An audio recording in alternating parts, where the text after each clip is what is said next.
अब value of information पर बात करते हैं। तो परफेक्ट इंफॉर्मेशन वो इंफॉर्मेशन होता है जो आपको 100% एक्यूरेसी के साथ फ्यूचर की पेशगोई बताती है, जबकि इम्परफेक्ट इंफॉर्मेशन से फ्यूचर की पेशगोई गलत भी हो सकती है। अगर आपको कोई परफेक्ट इंफॉर्मेशन बेच रहा है तो इंफॉर्मेशन आप मैक्सिमम कितने पे ख़रीद रहे हो, यानी इसका वैल्यू क्या होना चाहिए, तो इसको कैलकुलेट करते हैं। तो expected value of imperfect information हमारे पास 1 लाख है, या फिर expected value without perfect information हमारे पास 1 लाख है, जबकि expected value of perfect information हमारे पास 1,20,000 है। तो 1,20,000 से जब हम 1 लाख माइनस करते हैं तो हमारे पास 20,000 आता है। तो यहाँ पर परफेक्ट इंफॉर्मेशन का वैल्यू 20,000 आ गया। तो ज़्यादा से ज़्यादा 20,000 पे करेंगे परफेक्ट इंफॉर्मेशन के लिए, इससे ज़्यादा पे नहीं कर सकते। तो एक दफ़ा रीड भी करते हैं। Value of information. Perfect information is guaranteed to predict the future with 100% accuracy. Imperfect information is better than no information at all but could be wrong in its prediction of the future. The value of perfect information is the difference between the expected value of profit with perfect information and the expected value of profit without perfect information. अगला चीज़ है sensitivity analysis. ये uncertainty को कम करने के लिए use होता है और इसको कम करने के लिए नहीं। और चैप्टर के स्टार्ट में मैंने इस पर बहुत डिटेल डिस्कशन की है, यानी अनसर्टेनिटी पर बहुत डिटेल डिस्कशन की है। तो अनसर्टेनिटी में जो काम आप करने जा रही हो इसकी पॉसिबल आउटकम या प्रॉफिट की प्रोबेबिलिटी को असाइन नहीं करते हो, यानी अनसर्टेनिटी को मेजर नहीं किया जा सकता। तो सेंसिटिविटी एनालिसिस, तो ये सेंसिटिविटी एनालिसिस अनसर्टेनिटी को कम करने के लिए यूज़ होता है। जैसा मेरा एक छोटा सा कारोबार है जिसका इनकम स्टेटमेंट ये है। तो मेरा सेल रेवेन्यू $1 लाख है, जबकि डायरेक्ट मटेरियल का कास्ट 20,000 है, डायरेक्ट लेबर पर 15,000 की कास्ट लगती है, डायरेक्ट एक्सपेंसेस पर 5,000, जबकि वेरिएबल ओवरहेड पर 10,000 की कास्ट लगती है। तो आप सब लोगों को पता होगा कि जब सेल रेवेन्यू में से ऑल वेरिएबल कास्ट माइनस करते हैं तो आपके पास कंट्रीब्यूशन आता है। तो जब 1 लाख से 20,000, 15,000, 5,000 और 10,000 माइनस करेंगे तो हमारे पास कंट्रीब्यूशन 50,000 आता है। और जब कंट्रीब्यूशन से फिक्स ओवरहेड माइनस करेंगे तो आपके पास नेट प्रॉफिट आता है। तो हमारे पास कंट्रीब्यूशन 50,000 है, जबकि फिक्स ओवरहेड 30,000 है। तो 50,000 से जब 30,000 माइनस करेंगे तो हमारे पास नेट प्रॉफिट 20,000 आता है। तो यहाँ पर अगर कॉस्ट और रेवेन्यू में 20,000 का एडवर्स चेंज आ जाए तो यकीनन करंट प्रॉफिट ज़ीरो हो जाएगा। तो यकीनन ये करंट प्रॉफिट जो है ये ज़ीरो हो जाएगा। अब एक एक एलिमेंट की सेंसिटिविटी को देखते हैं कि कितना सेंसिटिव है। तो सबसे पहले सेलिंग प्राइस की सेंसिटिविटी को कैलकुलेट करते हैं, देखते हैं।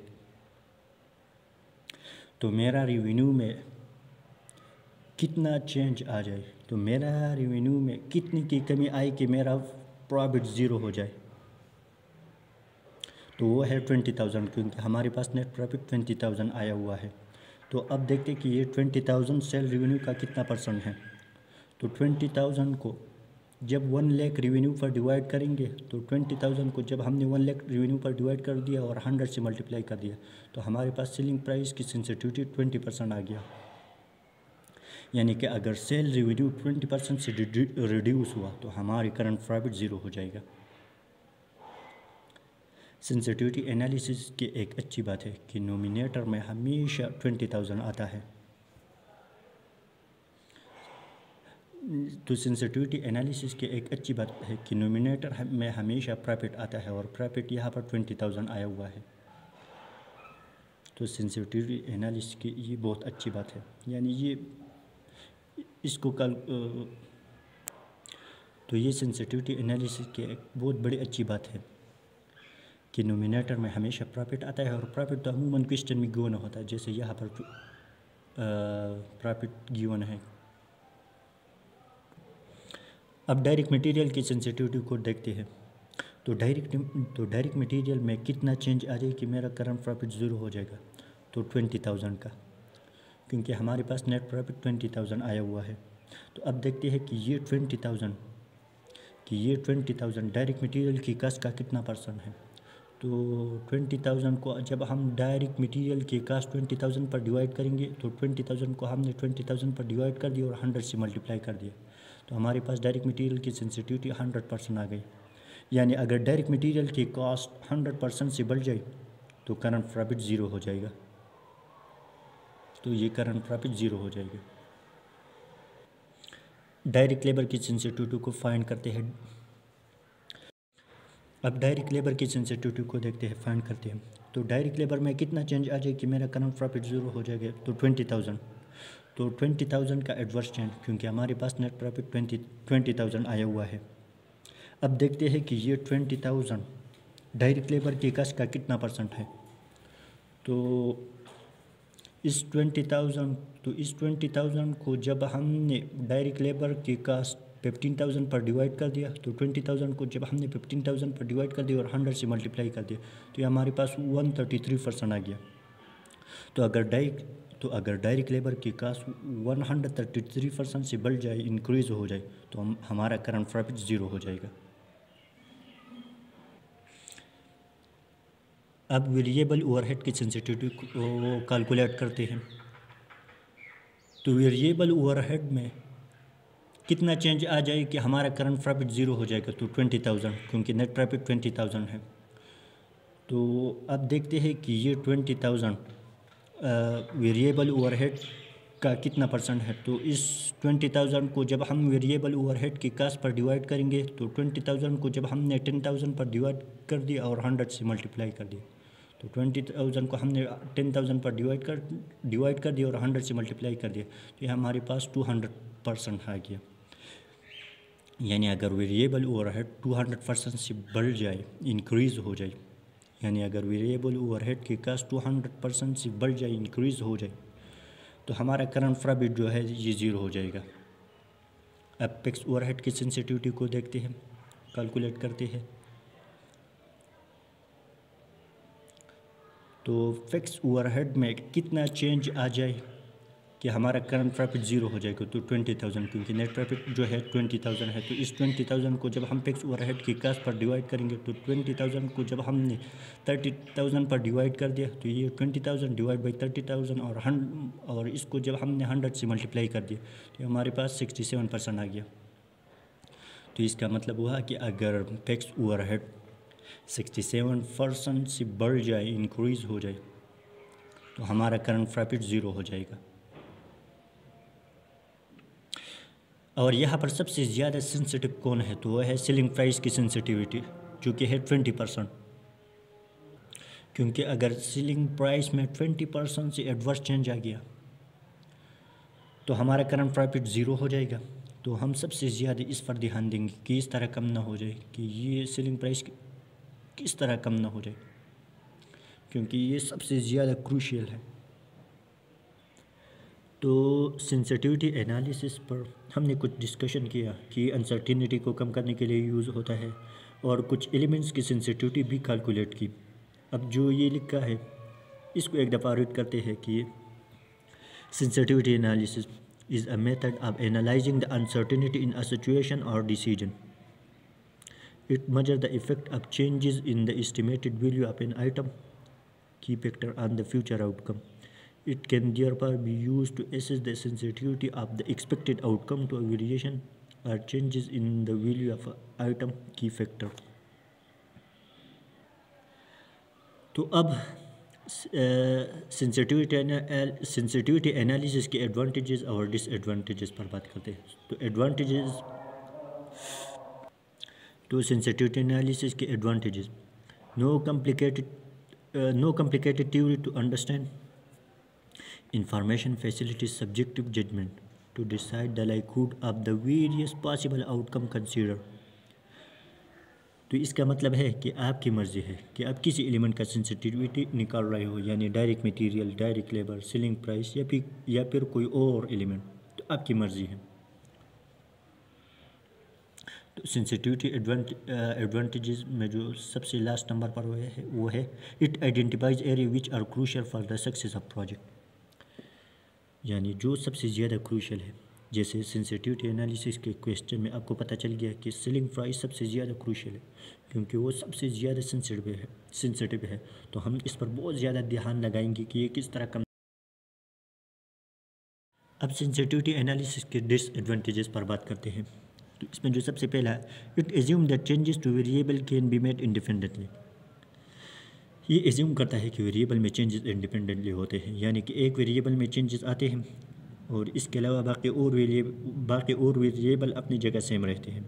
जैसे कि डायरेक्ट लेबर में चेंजेस आ जाए और इसके अलावा जो बाकी और वेरिएबल हैं वो अपनी जगह सेम रहे, लेकिन रियलिटी में तो इस तरह नहीं होता। सेकंड नंबर पर, it only identifies how far a variable need to change, it does not look at the probability of such a change. ये हमें चेंजेस के बारे में बताते हैं लेकिन इसके होने के चांसेस नहीं बताते। जैसे कि डायरेक्ट लेबर की सेंसिटिविटी 133% है, यानी कि अगर डायरेक्ट लेबर की कास्ट 133% से इंक्रीज़ हो जाए या बढ़ जाए तो वो प्रॉफिट से लॉस की तरफ चले जाएंगे, तो वो प्रॉफिट से लॉस में चले जाएंगे, लेकिन इसके होने की कितनी चांसेस है वो नहीं बताते। और सबसे आखिरी, it does not point two correct decision directly, इसके ज़रिए हम डायरेक्टली सही डिसीजन नहीं ले सकते। Simulation model. तो सिमुलेशन मॉडल क्या है? ये एक कंप्यूटराइज मेथड है मॉडलिंग करने का। आपके आउटपुट जितने भी फैक्टर पे बेस करते हैं, मल्टीपल फैक्टर के चेंजेस को एक ही वक्त में स्टडी कर लेते हैं। ये अनसर्टेनिटी को कम करने के लिए यूज़ किया जाता है। तो एक एग्जांपल के थ्रू आपके कंसेप्ट 100% क्लियर हो जाएंगे। जैसे क्रिकेट में LBW होता है ना, वहाँ पे सिमुलेशन यूज़ की जाती है। बॉल जब फेट पे हिट जाता है, इसके बाद क्या करते हैं, जो ट्रेजेक्टरी इसकी बनाते हैं वो सारी सिमुलेशन मॉडल पे होती है। वो सिंपल मेथडोलॉजी नहीं है कि बॉल ने जो हिट किया बस लाइन आगे ड्रा कर दो, ये ऐसा ही नहीं होता। इसमें बहुत सारे फैक्टर कंसिडर की जाते हैं, जैसे उस वक्त वाइंड की क्या डायरेक्शन है, कितनी वेरिएशन पुट की गई, बॉल की क्या कंडीशन हो चुकी है, पिच की क्या कंडीशन हो चुकी है, बाउंस कितना हुआ, टेम्परेचर कितना है, कितना वेलोसिटी हुआ, यानी बहुत सारे फैक्टर डेटा में इनपुट की जाते हैं, इस कैमरे के थ्रू रीड की जाती हैं। उन बहुत सारे फैक्टर बनाने के बाद सिमुलेशन बिल्ड होते हैं। तो ये इतना आसान नहीं है कि कैमरे ने देखा बॉल ने फेट को हिट किया आगे स्ट्रेट लाइन ड्रा कर दो, ये ऐसा नहीं होता। तो ये मैनुअली देखी जा सकती है नहीं, क्योंकि सिमुलेशन कंप्यूटर बेस्ड मेथड है।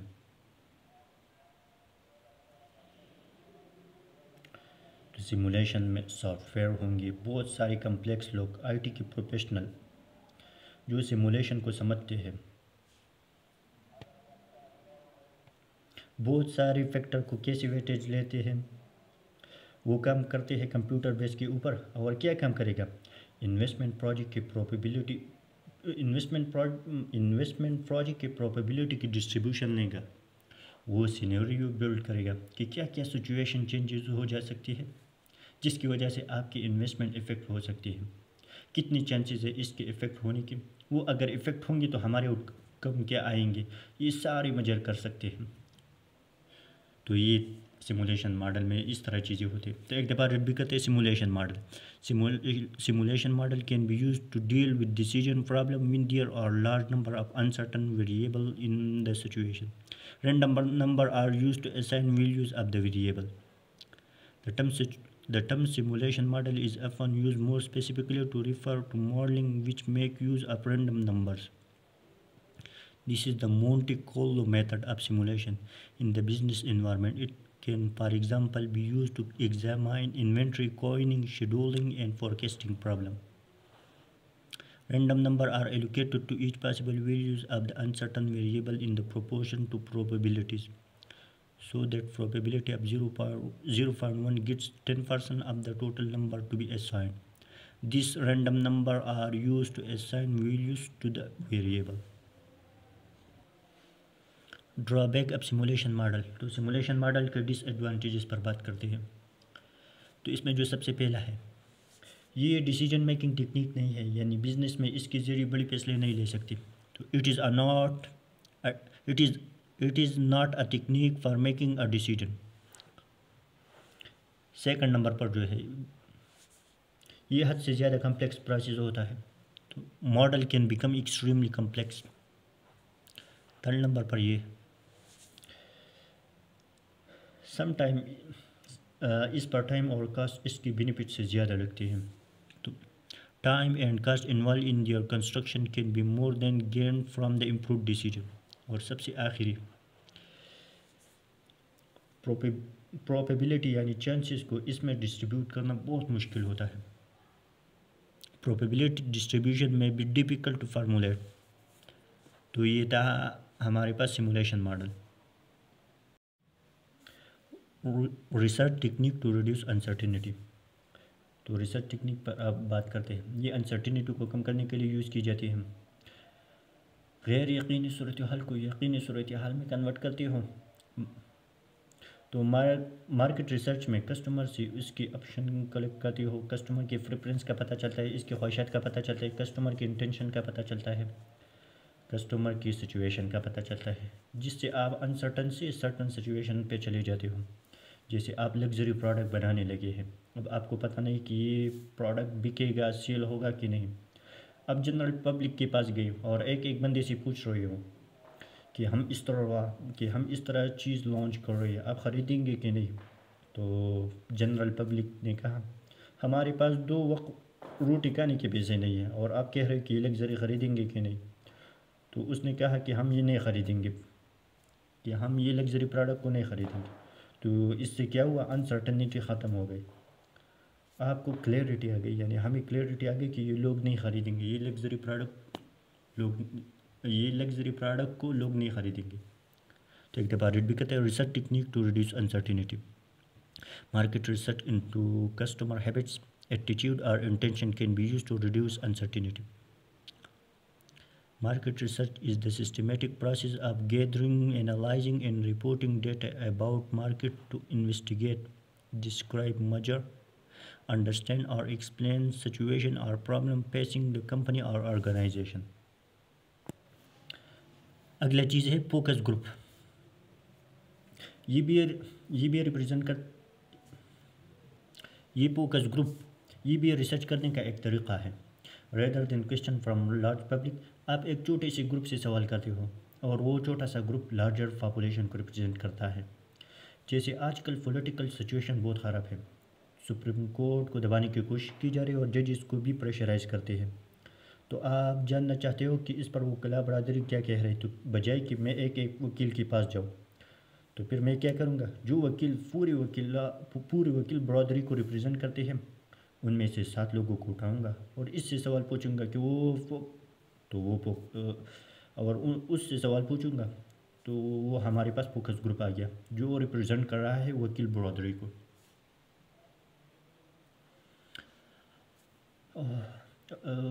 तो फोकस ग्रुप आप सेलेक्ट करते हो तो इस तरह सेलेक्ट करते हैं, जैसे एक नेल पॉलिश लॉन्च कर रहे हो तो फिर जेंडर के बेस पर ख़वातीन से पूछेंगे, जो ओपिनियन आपको मिलेगा वो ख़वातीन का रिप्रेजेंटेटिव ओपिनियन हो, और वो ख़वातीन से पूछेंगे जो शहरों में रहते हो, क्योंकि पहाड़ इलाके वाले या गांव वाले औरतें तो खेतों में काम करते हैं, वो नेल पॉलिश वगैरह इस तरह चीज़ों को इस्तेमाल नहीं करते।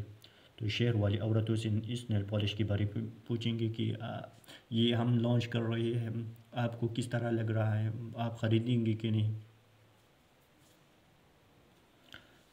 तो अब एक दफ़ा रिपीट भी करते हैं फोकस ग्रुप।